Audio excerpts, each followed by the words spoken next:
Hello and welcome. If you haven't already, I invite you to please click subscribe.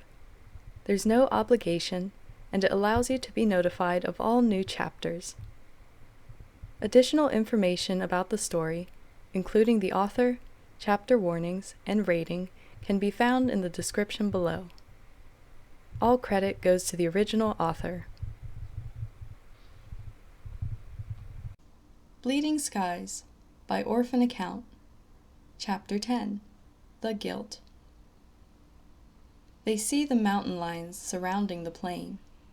There's no denying the beasts have come to devour them, happily realizing their prey was stupid enough to stay on their turf in the middle of the night. Derek moves up front, shutting off the radio so they only hear Mike but he doesn't hear them. One glance outside tells the oldest wolf they are up against a group of at least 6 animals. "We won't be able to take them on," he says, troubled. "They're all adult. I'm guessing one male and his females. If they attack us, they'll eat us alive. We're outnumbered. So we have to stay inside until help arrives," Lydia says, worried about the situation.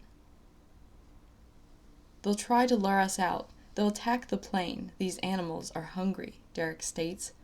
"We can't underestimate them." "Then what do we do?" Malia asks. "I'm not afraid of these beasts. I've seen worse out in the woods." "Out there, it was usually a one-on-one battle, Malia," Derek returns. "Here, you're up against a large group. There could be more of them out there in the shadows. They're not like our packs. They can travel in large groups. They're extremely dangerous, trust me." A sharp cry startles them all. Stiles wakes up startled, his body shaking as he does, sending a new rush of pain through his head and chest. "Scott!" he cries out without even being fully alert. "Scott!" Instantly, they're all on their feet, surrounding him so he can see them all. Confusion lies in his eyes. The way he looks at them shocks them. He seems to have trouble recounting where he is and why he's lying on the ground, with something alien sticking inside his chest. Instinctively, he tries to pull it out, his long fingers groping the alien object inside his chest. "Stiles, stop it," Lydia instantly says, moving forward. "We're here, Stiles," Scott gently says, grasping his best friend's left hand. "We're all still here." Stiles tries to get up, but Derek gently pushes him down again, so his head relaxes against the blanket used as a pillow under his head. Stiles swallows, trying to suck in air as he realizes something is wrong with him. "I've had the worst nightmare. We were on a plane.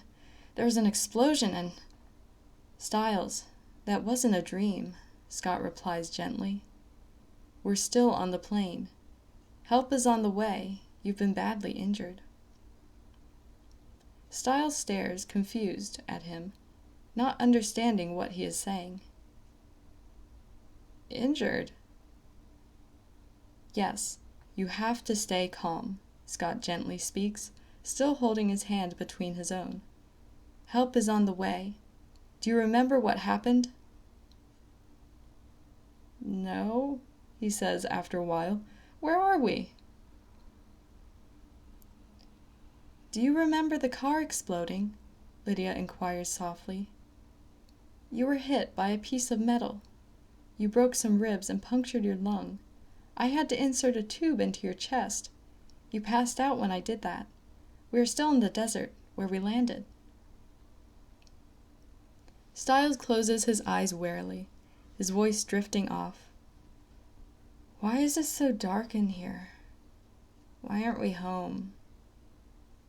Where's my dad? I need to talk to my dad. Where is he? What's on television? I hear music. What's going on?"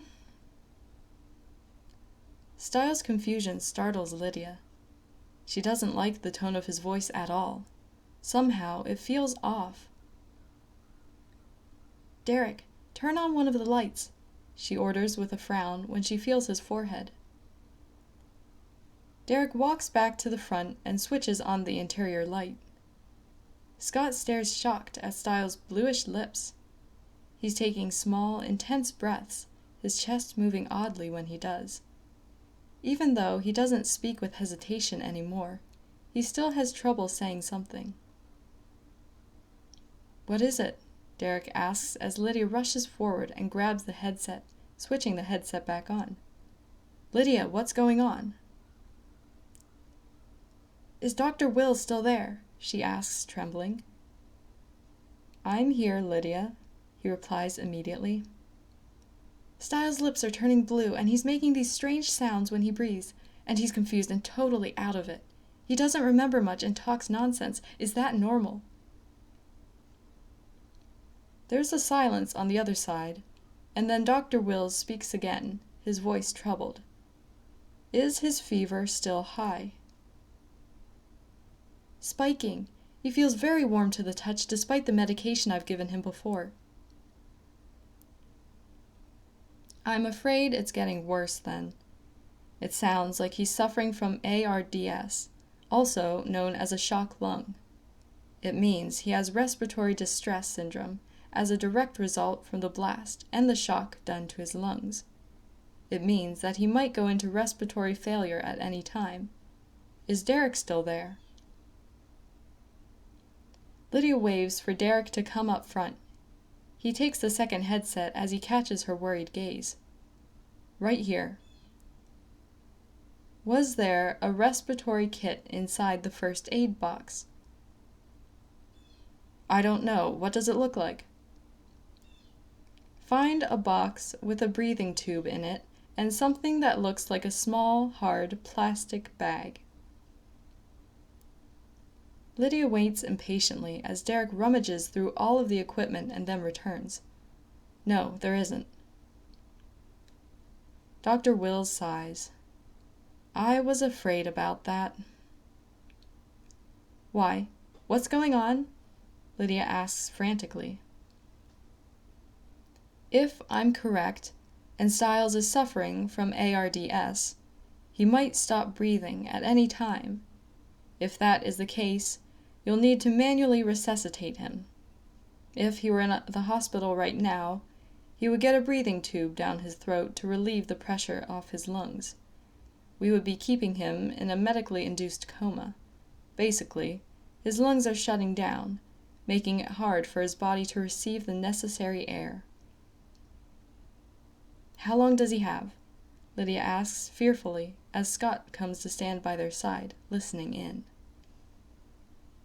"I can't predict that. If he's strong, he might last for 6 to 8 hours. But, to be honest, it could happen at any time too. The moment he stops breathing on his own, we have a major problem," Dr. Wills confesses.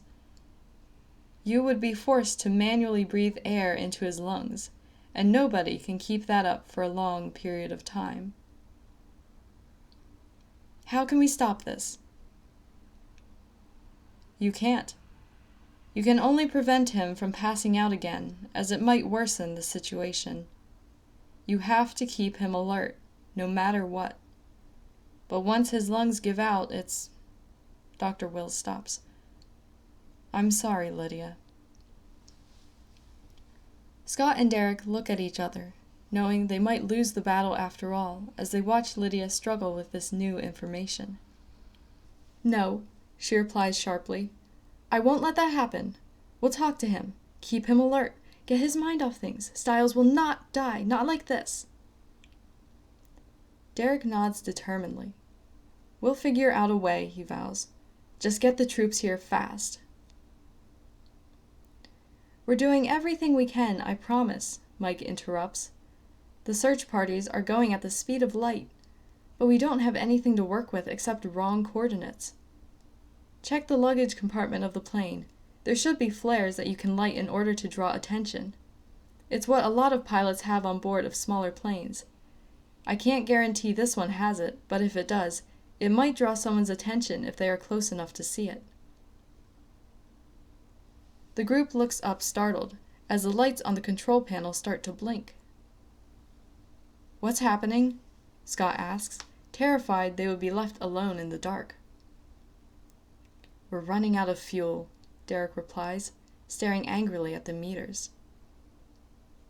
"We can't afford to lose the radio, Derek," Scott says frantically. "We need them to be there for us." "I'm shutting down now for a while," Lydia says to Mike and Dr. Wills. "We'll be back later." As they shut down the radio and everything they can afford to miss, the group gathers in the back of the plane. Derek looks out the windows, staring at the animals that are gazing back at them hungrily, waiting for them to exit the plane. "We need to get to the compartments below," he explains. "Mike said there could be flares down there, something to help us draw attention. In the dark, flares could be clearly visible." "The mountain lions will butcher us," Liam exclaims, gazing at Stiles. "But I'm willing to give it a try. It's worth a shot." "So am I," Malia states firmly. "Whatever we can do to help, we'll do it." "No," Scott calls out. "I'm not losing any of you out there. I can't and won't let you go. It's too risky." "We have to take the risk, for Stiles," Malia exclaims. "You can't stop us, Scott. We're doing this." She lets go of Stiles' hand as she moves away from him, ready to fight. "No." Stiles' small voice draws them to him. He opens his eyes, showing his clarity of mind as he fights against the darkness and confusion. He hears the animals call out to them, eager to devour them. "No one dies because of me." "Stiles, this is not your call," Derek says firmly. "You are not going to die. I can beat those beasts." "Derek, stop." Stiles' eyes catch the oldest wolf. "I don't want you to go. You can't go." "And I'm not going to sit back and watch you die either," Derek retorts angrily. "I'm going, alone." Before the others can stop him, Derek moves to the door, followed by Malia and Liam, anger raging through them. Scott hesitates before walking towards the exit too, realizing he has to make a choice. If there is the slightest chance something in the luggage compartment can help his best friend, he's willing to risk it. He knows he can't stop the others, even if he truly wanted to, and he doesn't want to. "No!" Stiles' voice resounds so strongly that they all stop and turn, staring at the hurt human. "Not because of me!" Tears flow down his face as he struggles to sit up, exhausted by the slightest move, fighting against his natural boundaries. "Not again," he ends. Lydia immediately understands as Stiles tries to explain what he means. The Banshee moves to the others, her voice whispering emotionally as she tries to keep him from hearing. "The last time he was in danger like this, Allison and Aiden died," she says. "He doesn't want this happening again.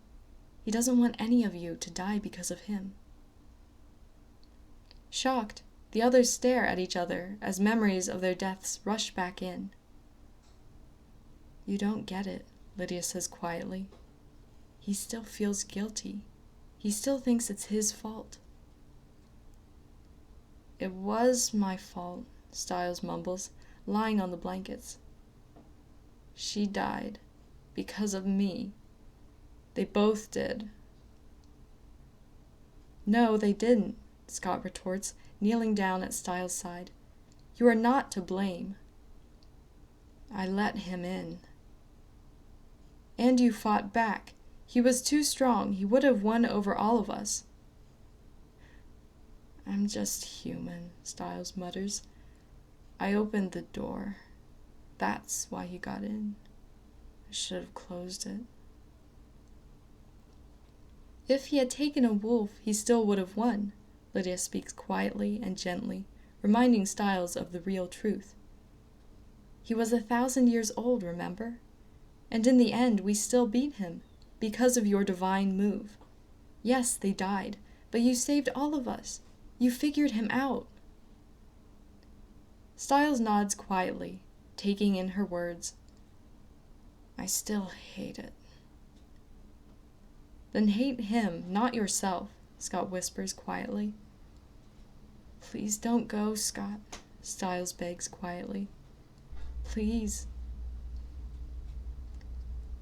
Scott turns to the others.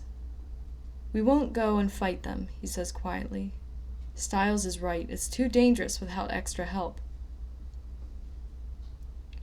Perhaps we won't have to, Liam interrupts. We might find a way of going in through the plane itself. There should be a safety hatch somewhere. The others stare at him. Liam shrugs with a smile. Hey, Lydia knows about doctors. I love anything that drives or flies. The group splits up as they search the plane's floor for a hidden latch, while Lydia sits with Stiles and checks the tube and his fever. He stares at her quietly, murmuring his thanks.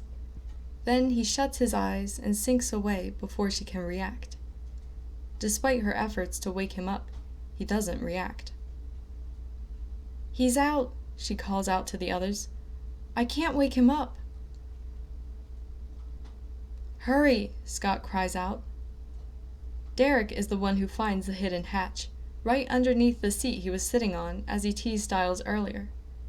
It all seems so long ago, yet it was only less than an hour and a half since the car blew up. With above-human force, he pulls the seat off its iron hold, throwing it aside to look at the hatch. His nails scratch thick lines into the leather seating. There goes that lovely upholstery, Lydia murmurs.